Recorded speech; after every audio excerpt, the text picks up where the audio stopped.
Hello friend, welcome to my YouTube channel Saptarang Jeevan के। दोस्तों, कल मैंने आपको एकादशी की कथा सुनाई थी।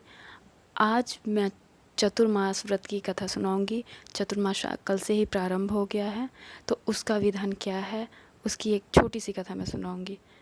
तो आइए शुरू करते हैं आज की कथा। कुंती पुत्र अर्जुन बोले, हे मधुसूदन, विष्णु भगवान का शयन व्रत किस प्रकार किया जाता है सो सब कृपा पूर्वक कहिए। श्री कृष्ण बोले, हे अर्जुन, अब मैं तुम्हें विष्णु के शयन व्रत विस्तार से कहता हूँ, इसे ध्यान पूर्वक स्मरण रखो।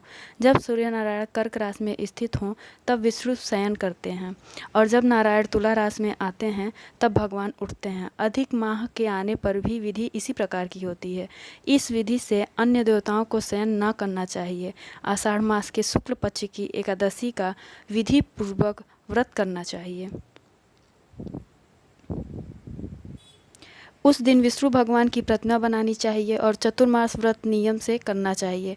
सबसे प्रथम उस प्रतिमा को स्नान कराना चाहिए, फिर सफ़ेद वस्त्रों को धारण कराकर तकियादार शैया पर शयन कराना चाहिए। उनका धूप दीप और नैवेद्य आदि से पूजन करना चाहिए। भगवान का पूजन शास्त्र ज्ञाता ब्राह्मणों के द्वारा कराना चाहिए। तत्पश्चात भगवान विष्णु से इस प्रकार स्तुति करनी चाहिए, हे भगवान, मैंने आपको शयन कराया है, आपके शयन से संपूर्ण विश्व सो जाता है। इस तरह विष्णु भगवान के सामने हाथ जोड़कर प्रार्थना करनी चाहिए, हे भगवान, आप जब 4 मास तक शयन करें तब तक मेरे इस चतुर्मास व्रत का निर्वहन रखें। इस प्रकार विष्णु भगवान की स्तुति करके शुद्ध भाव से मनुष्यों को दातुन आदि का नियम ग्रहण करना चाहिए। विष्णु भगवान के व्रत को शुरू करने के 5 काल वर्णन किए हैं। देवशयनी एकादशी से लेकर देवोत्थानी एकादशी तक चतुर्मास व्रत को करना चाहिए। द्वादशी, पूर्णमासी, अष्टमी या संक्रांति को व्रत प्रारंभ करना चाहिए और कार्तिक मास के शुक्ल पक्ष की द्वादशी को समाप्त करना चाहिए। इसके व्रत से समस्त पाप नष्ट हो जाते हैं। जो मनुष्य इसको प्रतिवर्ष करते हैं वह सूर्य के समान दैदीप्यमान विमान पर बैठकर विष्णु लोक को जाते हैं। हे राजन, अब आप इसमें दान का पृथक पृथक फल सुने। जो मनुष्य देव मंदिर में बेल बूटे बनाता है उसे 7 जन्म तक ब्राह्मण की योनि मिलती है। जो मनुष्य चतुर्मास के दिनों में विष्णु भगवान को दही, दूध, घी, शहद और मिश्री आदि पंचामृत के द्वारा स्नान कराता है वह वैभवशाली होकर सुख भोगता है। जो मनुष्य श्रद्धापूर्वक भूमि, स्वर्ण, दक्षिणा आदि ब्राह्मणों को दान स्वरूप देता है वह स्वर्ग में जाकर इंद्र के समान सुख भोगता है। जो विष्णु भगवान की स्वर्ण प्रतिमा बनाकर धूप, दीप, पुष्प, नैवेद्य आदि से पूजा करता है वह इंद्र लोक में जाकर अच्छे सुख भोगता है। जो मनुष्य चतुर्मास के अंदर नित्य भगवान को तुलसी अर्पित करता है वह स्वर्ण विमान पर बैठकर विष्णु लोक को जाता है। जो मनुष्य विष्णु भगवान को दीप दीप से पूजा करता है उनको अनंत धन मिलता है। जो मनुष्य एकादशी से कार्तिक के महीने तक विष्णु की पूजा करते हैं उनको विष्णु लोक की प्राप्ति होती है। इस चतुर्मास व्रत में जो मनुष्य संध्या के समय देवता तथा ब्राह्मणों को दीपदान करते हैं तथा ब्राह्मणों को सोने के पात्र में वस्त्र देते हैं वह विष्णु लोक को जाते हैं। जो मनुष्य भक्ति पूर्वक भगवान के चरण अमृत लेते हैं वे इस संसार के आवागमन के चक्र से छूट जाते हैं। जो विष्णु मंदिर में नित्य प्रति 108 बार गायत्री मंत्र का जप करते हैं वह पाप में लिप्त नहीं होते। जो मनुष्य पुराण तथा धर्मशास्त्र को चुनते हैं वे वेद पाठी ब्राह्मणों को वस्त्रों का दान करते हुए धनी, ज्ञानी और यशस्वी होते हैं। जो मनुष्य भगवान या शिव जी का स्मरण करते हैं और अंत में उनकी प्रतिमा दान करते हुए पापों से रहित होकर गुणवान होते हैं। जो मनुष्य सूर्य नारायण को अर्घ्य देते हैं और समाप्ति में गौदान करते हैं वह निरोगता, दीर्घायु, कीर्ति, धन और बल पाते हैं। चतुर्मास में जो मनुष्य गायत्री मंत्र द्वारा तिल से होम करते हैं और चतुर्मास समाप्त होने पर तिल का दान करते हैं उनके समस्त पाप नष्ट हो जाते हैं और निरोग शरीर मिलता है तथा अच्छी संस्कारशील संतान उत्पन्न होती है। जो मनुष्य चतुर्मास व्रत में अन्न से होम करते हैं और समाप्त हो जाने पर घी, घड़ा और वस्तुओं का दान करते हैं वह वैभवशाली होते हैं। जो मनुष्य तुलसी जी का धारण करते हैं तथा अंत में विष्णु भगवान के निमित्त ब्राह्मणों को दान देते हैं वह विष्णु लोक को जाते हैं। जो मनुष्य चतुर्मास व्रत में भगवान के शयन के उपरांत उनके मस्तक पर नित्य प्रति दूध चढ़ाते हैं और अंत में स्वर्ण की दुर्वा दान करते हैं तथा दान देते समय जो इस प्रकार की स्तुति करते हैं, हे दुर्वे, जिस भांति इस पृथ्वी पर शाखाओं सहित फैली हुई हो उसी प्रकार मुझे भी अजर अमर संतान दो। ऐसा करने वाले मनुष्य के सब पाप छूट जाते हैं और अंत में स्वर्ग को जाते हैं। जो शिव जी और विष्णु जी का गान करते हैं उन्हें रात्रि जागरण का फल मिलता है। जो मनुष्य चतुर्मास व्रत करते हैं उनके उत्तम ध्वनि वाला घंटा दान करना चाहिए और इस प्रकार से स्तुति करनी चाहिए, हे भगवान, हे जगदीश्वर, आप पापों को नाश करने वाले हैं।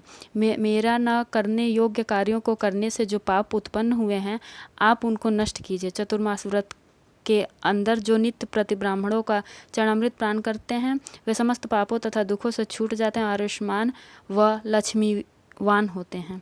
चतुर्मास में प्रजापति तथा चंद्रायण व्रत पद्धति का पालन भी किया जाता है। प्रजापति व्रत को 12 दिन में पूरा करते हैं। व्रत आरंभ में पहले 3 दिन 12 ग्रास भोजन प्रतिदिन लेते हैं, फिर आगामी 3 दिन तक प्रतिदिन 26 ग्रास भोजन लेते हैं।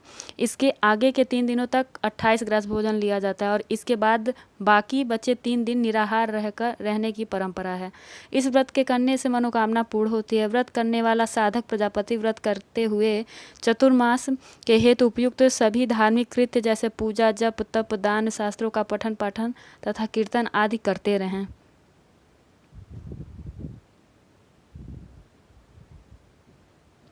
हे अर्जुन, इस प्रकार चंद्रायण व्रत भी किया जाता है। अब इस व्रत की विधि सुनो।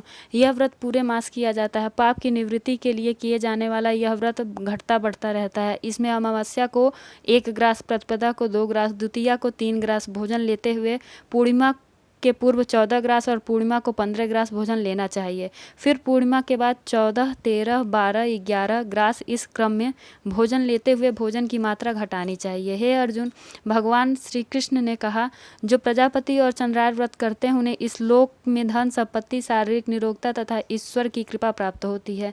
इसमें कांसे का पात्र और वस्त्रदान की शास्त्रीय व्यवस्था है। चतुर्मास के समापन पर दक्षिणा से सुपात्र ब्राह्मण को संतुष्ट करने का विधान है। चतुर्मास व्रत को समाप्त हो जाने के बाद ही गौदान करना चाहिए। यदि गौदान न कर सके तो वस्त्रदान अवश्य करना चाहिए।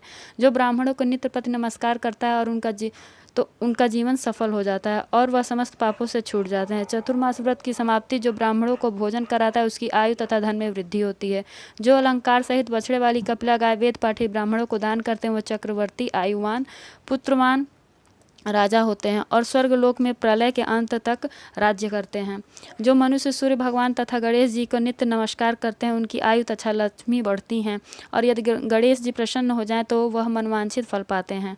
गणेश जी और सूर्य के प्रतिमा ब्राह्मण को देने से सब कार्यों की सिद्धि होती है। जो मनुष्य दोनों ऋतु में महादेव जी की प्रसन्नता के लिए तिल और वस्त्रों के साथ तांबे का पात्र दान करता है उसके यहाँ स्वस्थ, सुंदर, शिवभक्त संतान उत्पन्न होती है। चतुर्मास से व्रत की समाप्ति पर चांदी या तांबा पात्र गुड़ और तिल के साथ दान करना चाहिए। जो मनुष्य विष्णु भगवान के शयन करने के उपरांत यथाशक्ति वस्त्र और तिल के साथ स्वर्ण दान करते हैं उनके समस्त पाप नष्ट हो जाते हैं। वे इस लोक में भोग तथा परलोक में मोक्ष प्राप्त करते हैं। चतुर्मास व्रत के समाप्त हो जाने पर शया दान करते हैं उनको अच्छे सुख मिलता है और वह कुबेर के समान धनवान होते हैं। वर्षा ऋतु में जो गोपी चंदन देते हैं उन पर भगवान प्रसन्न होते हैं। चतुर्मास में 1 बार भोजन कराने वाला, भूखे को अन्न देने वाला, भूमि पर शयन करने वाला अभिष्ट को प्राप्त होता है। इंद्रिय निग्रह कर चतुर्मास व्रत का अनंत फल प्राप्त किया जाता है। श्रावण में शाक, भादों में दही, अश्वनी में दूध और कार्तिक में दाल का त्याग करने वाले निरोग होते हैं। चतुर्मास व्रत का पालन करने पर उद्यापन किया जाता है। जब भगवान को शया त्यागने का अनुरोध करें तब विशेष पूजन करना चाहिए। इस अवसर पर निराभिमानी विद्वान ब्राह्मण को अपनी क्षमता के अनुसार दान दक्षिणा देकर संतुष्ट करना चाहिए। हे पांडुनंदन, देवशयनी एकादशी और चतुर्मास का महात्म्य फलदायी है। इससे मानसिक रोगों की शांति और भगवान विष्णु के प्रति निष्ठा बढ़ती है। कथासार: चतुर्मास भगवान विष्णु की कृपा प्राप्त करने के लिए लगभग 4 माह तक किया जाने वाला व्रत है। इस व्रत को देवशयनी से देवोत्थानी एकादशी तक जोड़ने से प्रभु के प्रति अपना अनुराग दृढ़ होता है। चतुर्मास चौमासी में जब भगवान श्री हरि विष्णु शयन करते हैं तो उस समय कोई भी मांगलिक कार्य नहीं किए जाते हैं। मांगलिक कार्यों का प्रारंभ देवोत्थानी एकादशी से पुनः प्रारंभ होता है। तो आज हमने सुनी चतुर्मास व्रत कथा। आशा करती हूँ कि आप लोगों को ये वीडियो पसंद आई होगी। Thank you for watching this video on my YouTube channel. Keep smiling. और अगर मेरी वीडियो आपको अच्छी लगी है तो please like and share subscribe ज़रूर करें और अपना कमेंट ज़रूर दीजिएगा ताकि मैं अपनी आने वाली वीडियोज़ में सुधार कर सकूँ, उसमें इम्प्रूवमेंट कर सकूँ। Thank you, bye bye. और बने रहिए हमारे चैनल सप्तरंग जीवन के साथ।